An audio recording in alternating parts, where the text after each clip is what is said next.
Bismillahirrahmanirrahim. Alhamdulillahi rabbil alamin. Wassalatu wassalamu ala asyrafil anbiya'i wal mursalin wa ala alihi wa sahbihi ajma'in. Rabbi shrah li sadri wa yassir li amri wahlul 'uqdatam min lisani yafqahu qawli. Subhanaka la ilma lana illa ma 'allamtana innaka antal alimul hakim. Wala hawla wala quwwata illa billahil aliyil azim. Qala Allah subhanahu wa ta'ala: walaqad ba'atsna fi kulli ummatin rasula an i'budullaha wajtanibut taghut faminhum man hadallah wa minhum man haqqat 'alaihi ad-dhalalah. Allah subhanahu wa ta'ala telah berfirman, dan sesungguhnya kami telah utuskan bagi setiap umat itu Rasul, masing-masing membawa seruan abdikanlah diri kepada Allah dan jauhkanlah diri dari taghut. Maka ada di kalangan manusia yang beroleh hidayah, ada pula di kalangan manusia yang sememangnya berhak untuk sesat. Sadaqallahul azim. Yang berusaha Tuan Nazir Masjid, yang dimuliakan Tuan Imam, Tuan Bilal, ahli jawatan kuasa, seterusnya pimpinan masyarakat, hadirin hadirat yang dimuliakan oleh Allah Subhanahu wa ta'ala dengan Islam. Pertama sekali, marilah sama-sama kita merafakkan kesyukuran kepada Allah. Alhamdulillah, pada malam ini kita dapat bertemu, dan insyaAllah kita akan menyambung pembacaan kitab Madza Ya'ni Intima'i lil Islam, apa erti saya menganut Islam. Kalau kita ada buku terjemahan Dewan Pustaka Fajar, kita lihat muka surat 84, cara-cara menghalang godaan syaitan.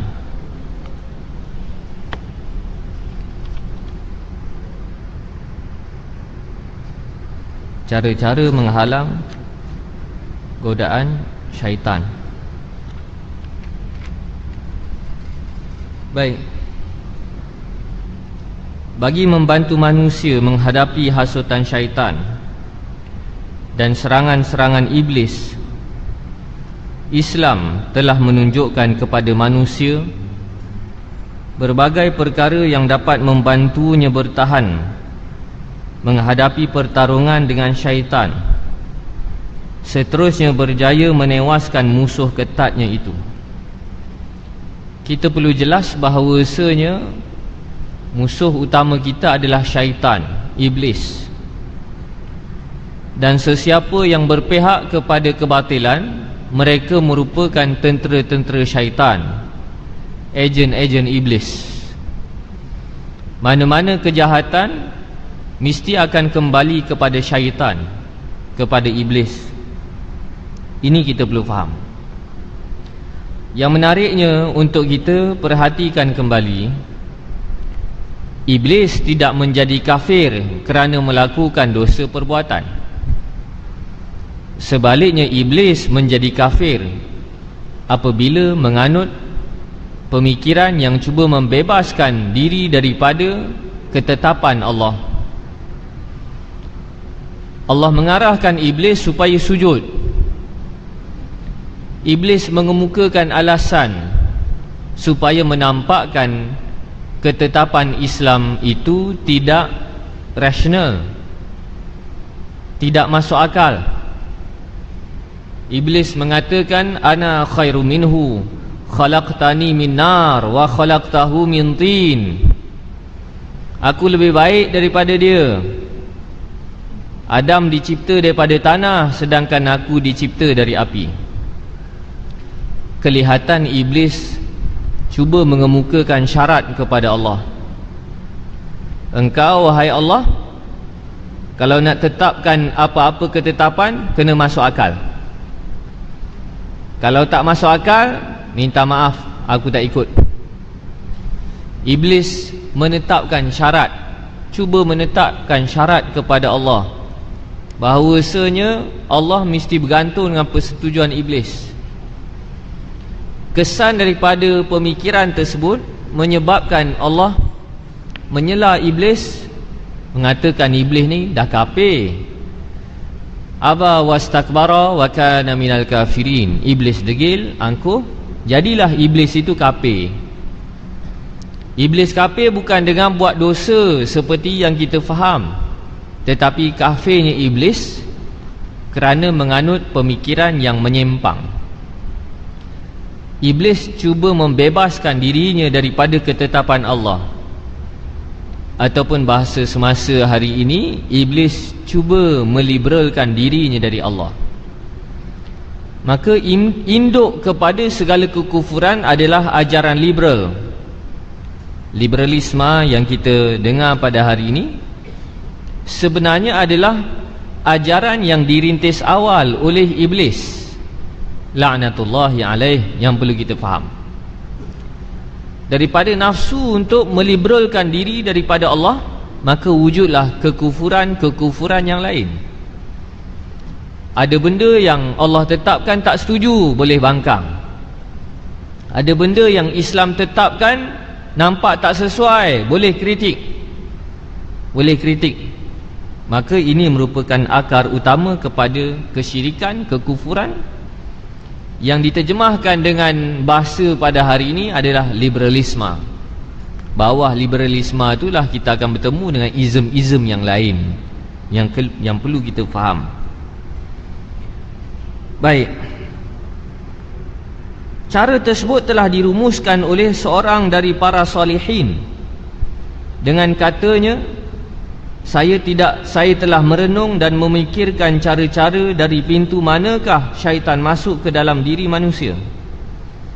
Ternyata ia masuk ke dalam diri melalui 10 pintu. Kita perlu faham bahawasanya syaitan dan iblis, cara beroperasi kelihatan baik, bukan kelihatan jahat.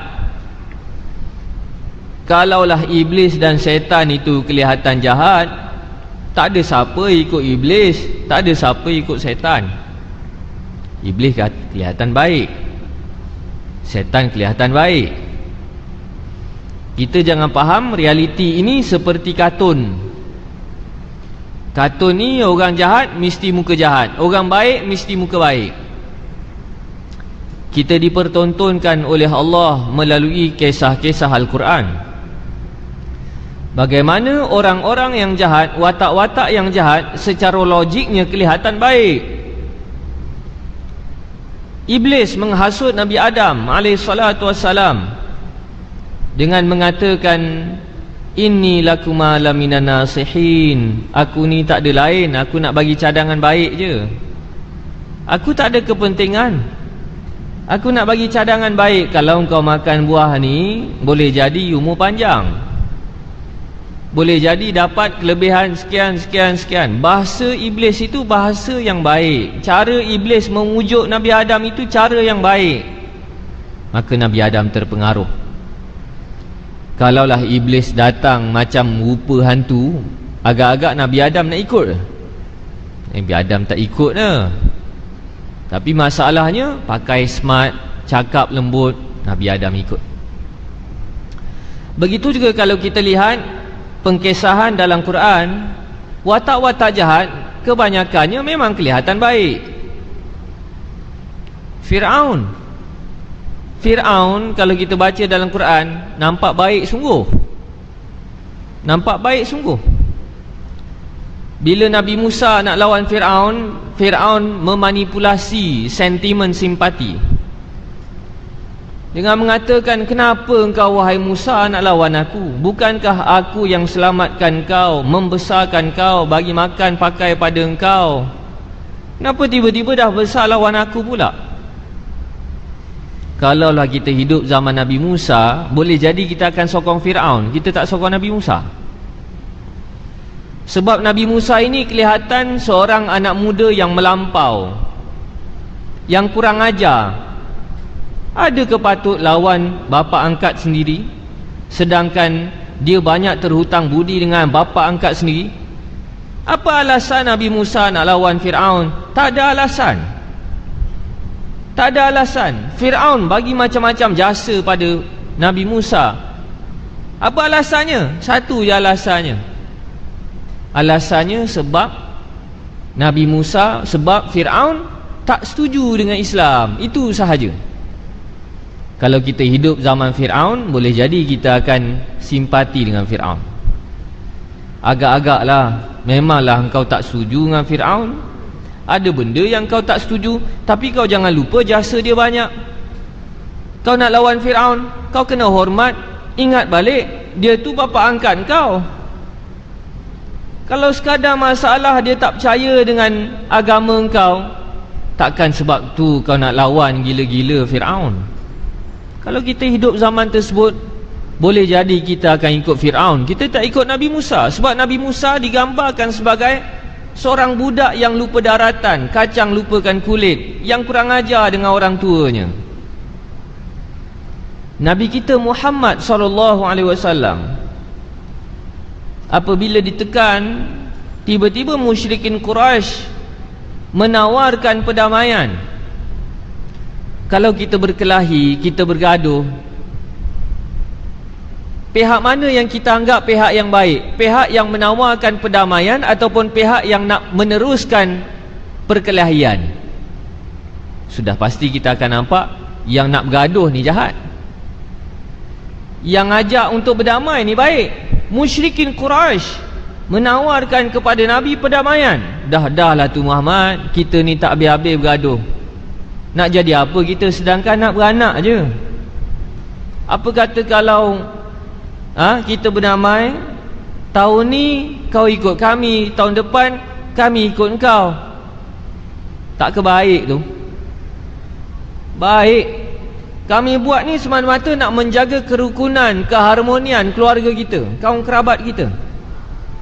Apa Nabi jawab? Qul ya ayyuhal kafirun. Allah ajar pada Nabi, katakan wahai Muhammad, wahai orang kafir, aku tak nak ikut apa yang kau sembah, sebab aku pun tahu kau tak nak ikut apa yang aku sembah. Kau tak sama dengan aku tak sama dengan kau, kau, aku. Tak ke belagak tu? Tak ke nampak kurang ajar itu? Nabi cakap dengan siapa? Dengan pak-pak saudara Nabi. Maka itulah senario zaman berzaman. Kebenaran selalunya diperlihatkan sebagai ajaran yang jahat, yang melampau, yang tak bertimbang rasa. Orang yang menegakkan kebenaran selalu dilihatkan sebagai orang yang kurang ajar, orang yang tidak mengenang jasa. Pada masa yang sama, pendukung kebatilan selalu mendapat kredit simpati. Ketika itu masyarakat akan bersimpati dengan pembesar-pembesar Quraisy. Kesian dia. Dulu waktu Muhammad lahir, puak-puak Abu Jahal ni lah yang sambut, yang sembelih unta, yang buat majlis besar-besaran. Bila dah besar, budak yang dia sambut tu tiba-tiba lawan dia. Kesian orang-orang tua tu. Jadi inilah yang perlu kita faham, sifat kebenaran. Sifat kebenaran selalunya dilemparkan dengan persepsi yang negatif. Adapun kebatilan selalunya diperlihatkan dengan persepsi yang baik, yang simpati.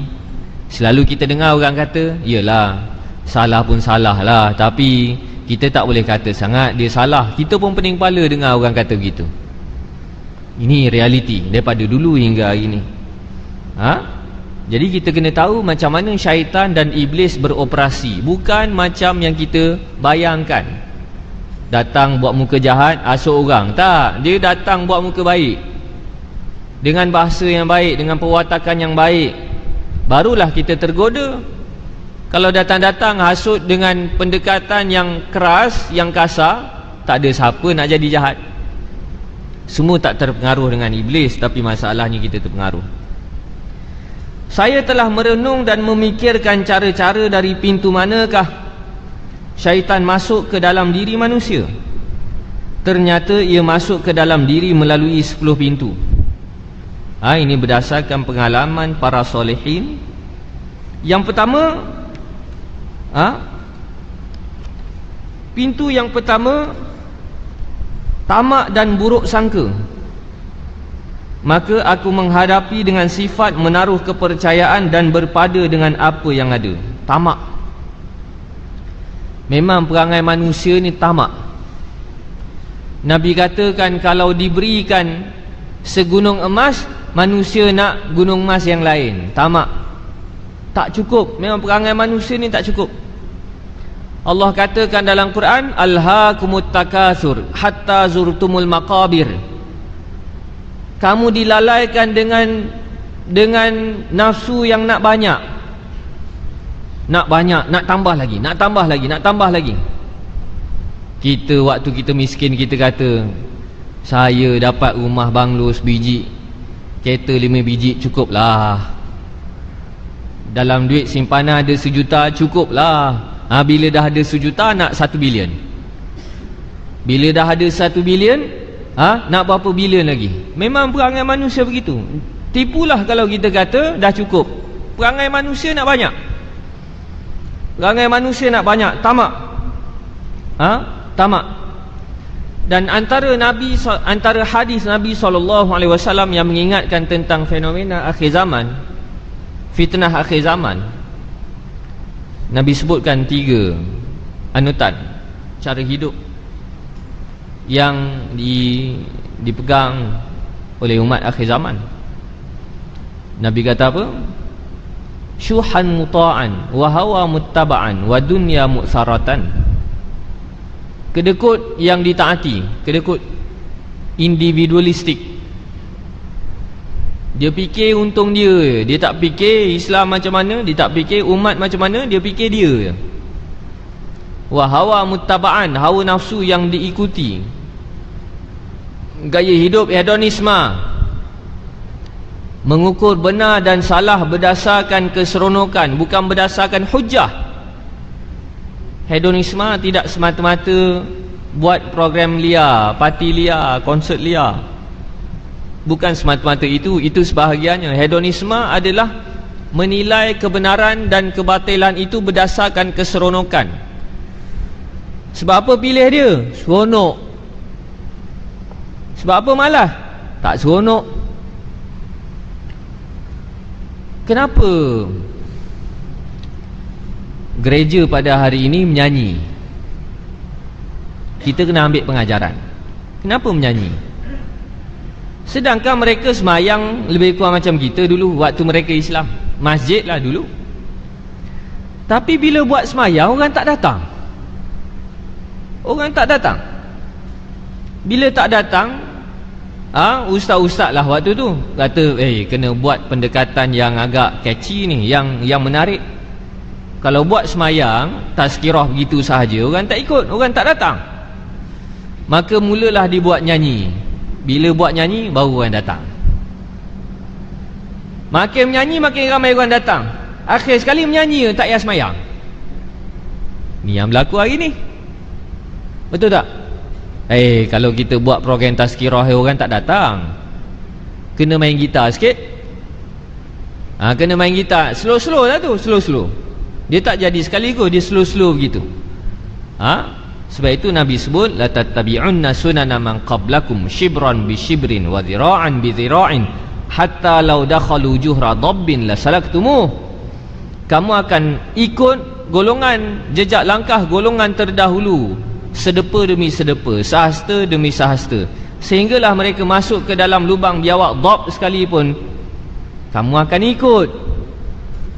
Sahabat tanya, adakah mereka Yahudi ataupun Kristian? Nabi tanya, siapa lagi kalau bukan mereka? Seronok, nak seronok. Kalau tak seronok bukan Islam, kalau tak seronok bukan kebenaran. Itu hedonisme. Wa dunya mu'saratan, dunia yang diutamakan, materialistik, kebendaan. Ni gaya hidup pada hari ini yang Nabi telah nyatakan awal-awal. Dan buruk sangka. Buruk sangka yang paling teruk adalah berburuk sangka dengan Allah. Selalu kita cerita pasal buruk sangka, jangan buruk sangka dengan orang lain. Selalu nampak begitulah. Padahal antara buruk sangka yang paling buruk sekali adalah buruk sangka dengan Allah. Antara buruk sangka dengan Allah, menganggap kalau kita ikut Islam susah hidup kita. Buruk sangka tu. Kalau aku cerita pasal Islam nanti kan orang tak suka pula kat aku. Tak payah cerita lah pasal Islam. Buruk sangka. Dia ingat Islam ni adalah ajaran yang tak laku. Kalau kita pertahankan Islam ni susah nak hidup ni. Seolah-olah Islam ni diturunkan untuk buat naya ke orang. Kalau kita pegang sungguh dengan Islam ni, susah hidup kita. Seolah-olah kita sangka buruk dengan Allah.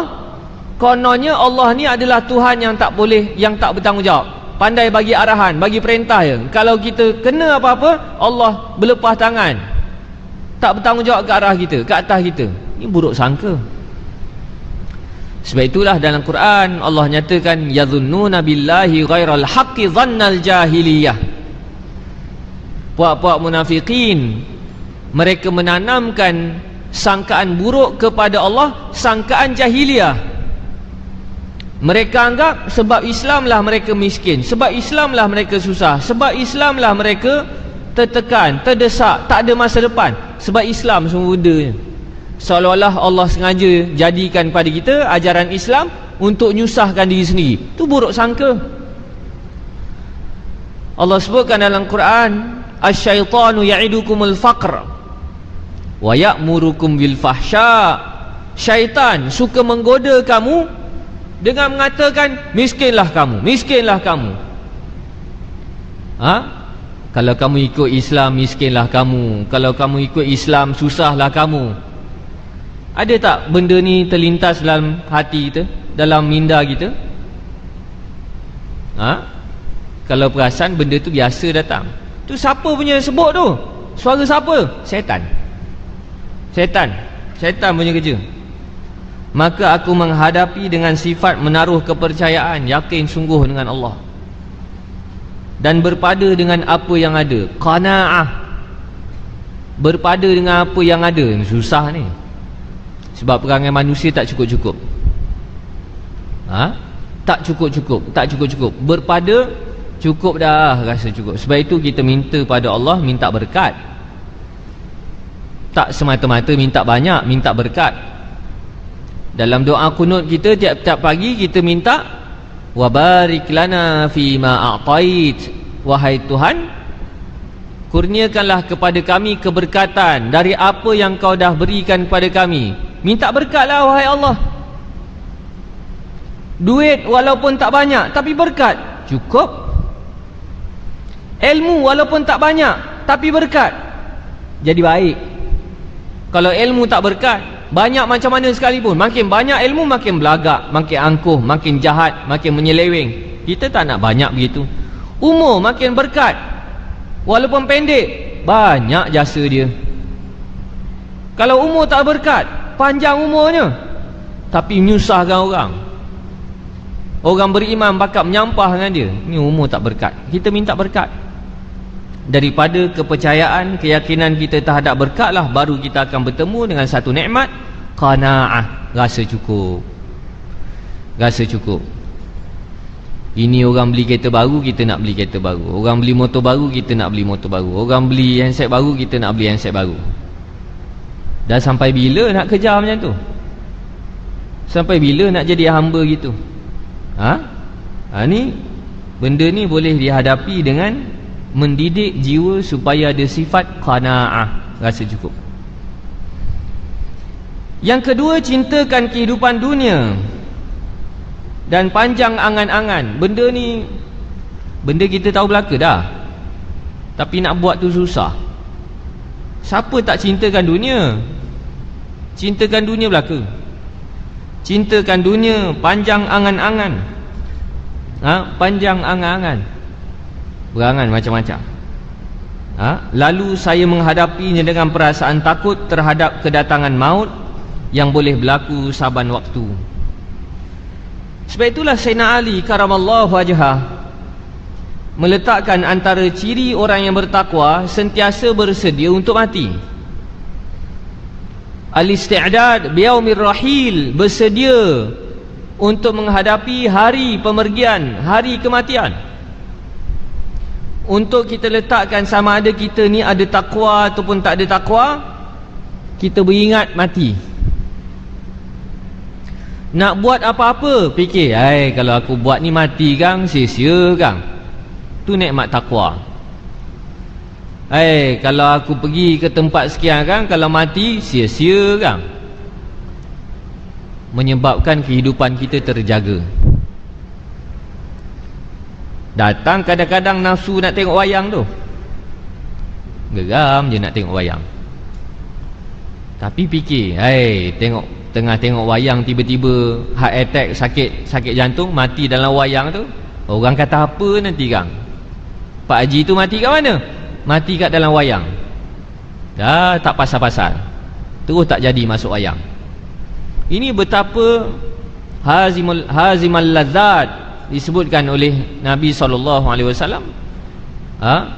Hazimul lazat, kematian, memperingati mati itu akan menghancurkan keseronokan, kelazatan. Nak pergi mana-mana, inginlah nak pergi mana? Nak pergi tanah tinggi, pergi Genting kejap. Bukan nak main judi pun, nak naik pergi Genting je pun. Kalau dah naik Genting tu, tiba-tiba aksiden kat Genting tu, orang tanya, Haji mati kat mana? Aksiden kat Genting. Malu kita.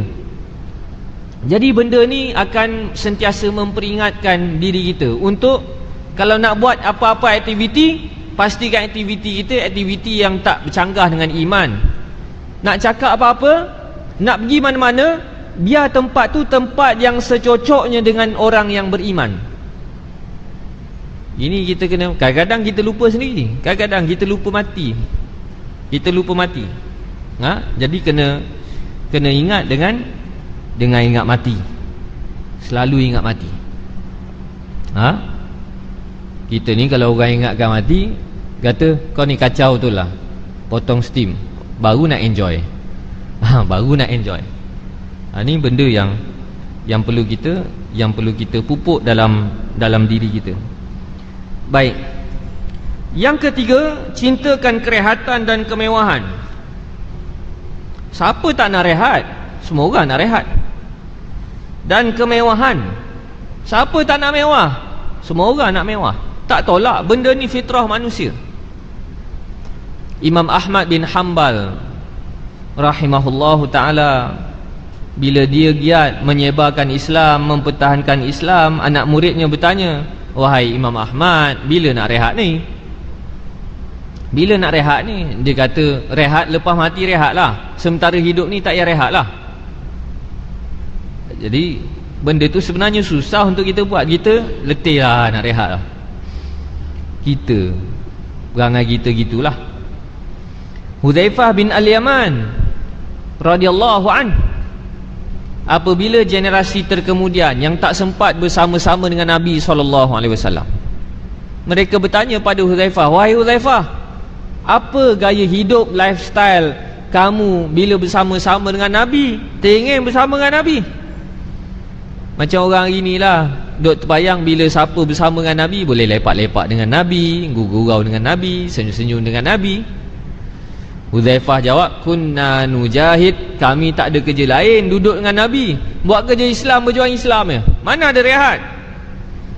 Sebab itulah Nabi dan para sahabat berjaya mencapai kejayaan daripada kosong sehingga berjaya mencabar Rom Timur, hanya mengambil masa 23 tahun. Sebab pakat tak rehat. 23 tahun. Kita 23 tahun boleh buat apa? Apa pun tak boleh buat. Ni dia orang berusaha keras, tidak rehat. Kita ni rehat lah. Rehat. Lantas aku menghadapinya dengan keyakinan bahawa kenikmatan itu akan hilang dan balasan buruk pasti menanti. Rehat tu kejap je, seksa tu kejap je, sakit hati tu kejap je. Tapi yang kekalnya adalah balasan. Makithina fihi abada. Dalam suratul Kahfi Allah suruh kita supaya kembali meletakkan wawasan utama adalah wawasan yang kekal selama-lamanya, wawasan akhirat. Antara permasalahan yang berlaku bagi umat akhir zaman adalah kita tidak meletakkan wawasan yang tertinggi adalah wawasan akhirat. Tak letak pun wawasan akhirat. Sebab itulah bahagian awal suratul Kahfi Allah kata makithina fihi abada. Siapa yang buat jahat, kekallah kesan jahatnya di akhirat. Siapa buat baik, kekallah kesan baiknya di akhirat. Wawasan akhirat. Wawasan akhirat. Jadi ini yang ketiga. Yang keempat, kagum terhadap diri sendiri, ujub. Aku pandai, aku hebat, aku cerdik, keturunan aku bagus. Ni rasa ujub. Orang putih kata narsistik. Istilah narsistik. Dia rasa dia hebat, dia rasa dia penting, dia rasa dia power. Orang lain bodoh belaka. Ujub. Lantas saya menghadapinya dengan rasa terhutang budi kepada Allah dan kepada akibat yang buruk.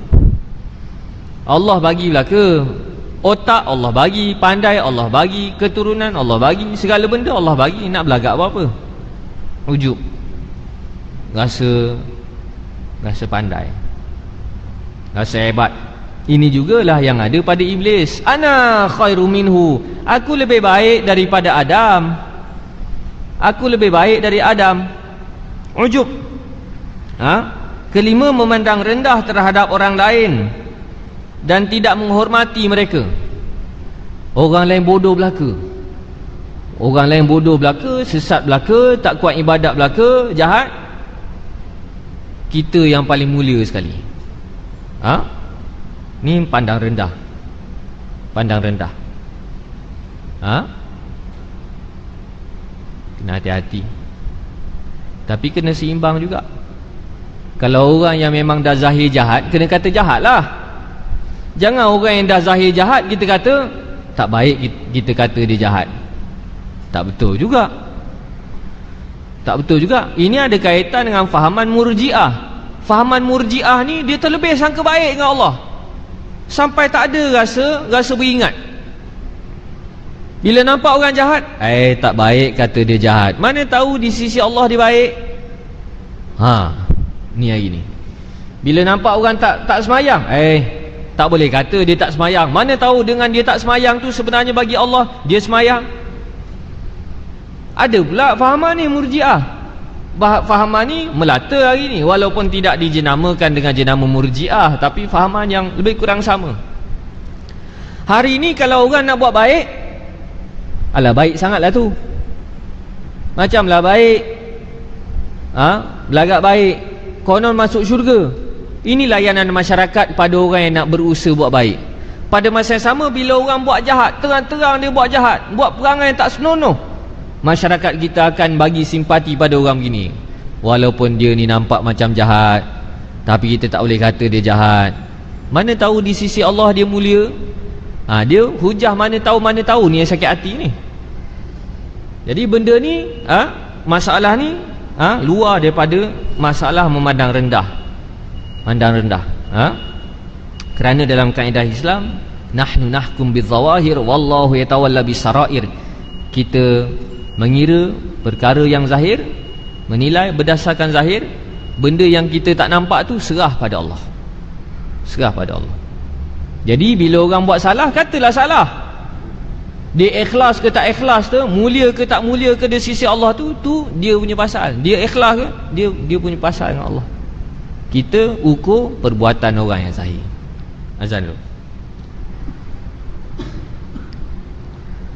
Baik, kita sambung sikit.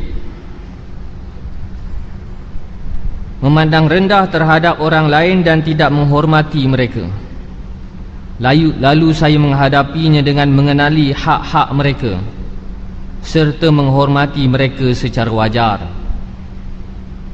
Tak hilang pun bisa kita kalau kita hormat orang, dan tak hilang pun kemuliaan kita kalau kita hormat orang. Sebab itulah Nabi SAW menyebutkan man la yarham la yurham. Sesiapa yang tidak menghormati, dia tidak dihormati. Sesiapa yang tidak memuliakan, dia tidak dimuliakan. Sesiapa yang tidak menyayangi, dia tidak disayangi. Jadi Nabi menganjurkan kepada kita tindakan yang proaktif, bukan reaktif. Kita kena hormat orang dulu, baru orang hormat kita. Ini yang kelima. Yang keenam, hasad dengki. Hasad dengki ni apa? Kita sakit hati nikmat yang Allah bagi pada orang lain. Tu dengki tu. Tu dengkilah tu. Lalu saya menghadapinya dengan sifat berpada qanaah dan redha terhadap kurniaan Allah kepada makhluknya. Dengki ni bukan main-main, sampai boleh bunuh. Sampai boleh bunuh. Perang saudara yang pertama berlaku kerana dengki. Habil dan Qabil, dengki. Qabil dengki dengan Habil, bunuh adik-beradik dia. Dengki punya pasal. Adik-beradik Nabi Yusuf alaihi salatu wassalam, dengki tengok adik bongsu dia Nabi Yusuf dimanjakan, disayangi oleh ayah dia Nabi Yaqub. Bila dengki, jom kita buat plan untuk bunuh adik kita Yusuf. Dengki punya pasal. Orang Melayu dengki main sihir lah, pergi main sihir, dengki. Sebab apa? Sakit hati. Berapa sakit hati? Sakit hati lah. Tu dengki tu. Sebab itu kita diajar untuk satu surah, wa min syarri hasidin idza hasad. Aku minta jauh daripada kedengkian orang yang bila dia dengki, memang bahaya sungguh. Orang kalau dia dengki, bahaya sungguh. Benda kita tak kata, dia kata. Benda kita tak buat, dia kata kita buat. Bila dengki tu mula fitnah, mula macam-macam. Hati-hatilah kita dengki orang. Hati-hati. Sebab itu Nabi kemukakan kepada kita satu kaedah hadis. Saya tak ingat matan hadis tu. Nabi kata, lihat orang yang berada di bawah kamu. Baru kita tak dengki dengan orang. Kita tengok orang kaya, dengki, celaka kaya tu. Kaya betul dia ni. Aku kerja siang malam pagi petang tak kaya. Dia ni baru kerja kejap, kaya. Nabi pesan jangan tengok orang atas, tengok orang bawah, yang miskin lagi daripada kita. Bila miskin lagi daripada kita, baru tenang, alhamdulillah, aku tak susah macam orang yang lebih susah daripada aku. Ini dalam bab dunia lah. Jangan bab akhirat pun kita kata begitu. Orang solat 5 waktu, kita kena tengok orang bawah daripada kita. Solat 4 waktu cukup dah. Cukup dah. Tak boleh. Dia tengok benda, tengok golongan yang lebih rendah daripada kita dalam urusan dunia. Dalam urusan dunia. Jadi ini, kadang-kadang orang komplain. Anak saya dapat 1 je Allah bagi. Tengok orang lain, anak berderet. Cuba banding orang yang kahwin tak dapat anak. Lagi seksa. Orang yang dah kahwin tak dapat anak, cuba tengok orang yang tak boleh kahwin, tak laku-laku. Tu lagi seksa. Lagi seksa.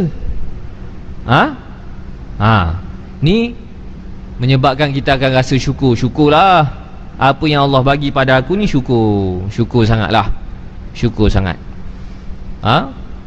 Kita ni Allah bagi tak handsome. Kawan lain, handsome sungguh. Kita ni tak handsome, tak laku-laku. Dah jangan tengok orang handsome tu, tengok orang cacat tu. Kurang-kurang aku tak handsome, okey, tak cacat. Ni benda pendidikan yang perlu kita asuh diri kita sendiri. Benda ni senang cakap, tapi waktu datang dengki tu, kita pun susah nak kontrol. Penyakit hati belaka. Penyakit hati ni kita tak payah tengok orang lain lah, tengok diri sendiri. Ketujuh, riak. dan sukakan pujian orang. Lalu saya menghadapi dengan ikhlas. Oh, ilmu ikhlas ni susah. Nak zaman sekarang, zaman ada internet, lagi susah nak ikhlas. Orang upload gambar, like banyak. Like banyak tu orang puji kita lah. Susah nak ikhlas. Betul tak? Zaman sekarang, kita tulis benda-benda yang bermanfaat, orang like banyak, share banyak pula. Hebat aku ni. Zaman internet hari ni susah nak jaga niat. Susah sungguh nak jaga niat. Susah. Bagi kuliah macam biasa. Okey. Tapi bagi kuliah ada poster besar, banner besar, muka besar-besar. Famous aku ni. Jadi susah sebenarnya. Itu bahagian penceramah lah. Bahagian yang makmum, yang jemaah ni, datang masjid, check in masjid. Check in dekat Facebook tu. Nak kata datang masjid lah tu. Orang pun kata bagus, like banyak. Dah tak pasal-pasal. Orang tahu aku datang masjid. Benda-benda ni nampak kecil. Tapi benda ni lah yang menghancurkan keikhlasan kita. Tak kata kat siapa-siapa lah, semua orang kena benda ni. Fitnah zaman ni semua orang kena. Riak. Sukakan pujian orang. Suka pujian orang. Dulu saya ada arwah guru, dia meninggal dah. Cara macam mana dia didik budak, dia tak pernah puji kita orang depan-depan, dia puji belakang-belakang. Depan kita asyik kena marah je. Bila berdepan asyik kena marah je.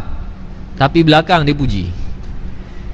Ni cara untuk jaga niat orang lah.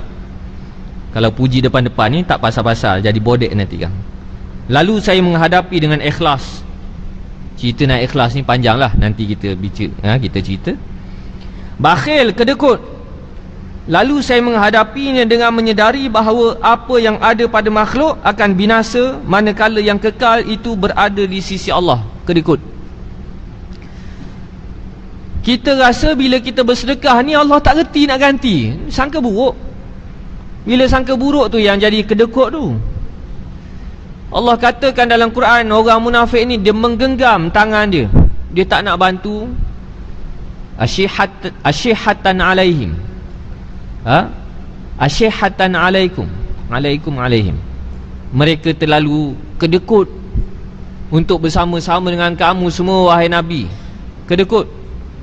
Sebab orang kedekut ni dia menganggap kalau dia bantu Islam, Allah tak ganti. Susah-susah aku cari duit. Ni bakhil. Bila kita tolong orang, seolah-olah Allah tak ganti. Sedangkan kita perlu beriman dengan ayat Al-Quran.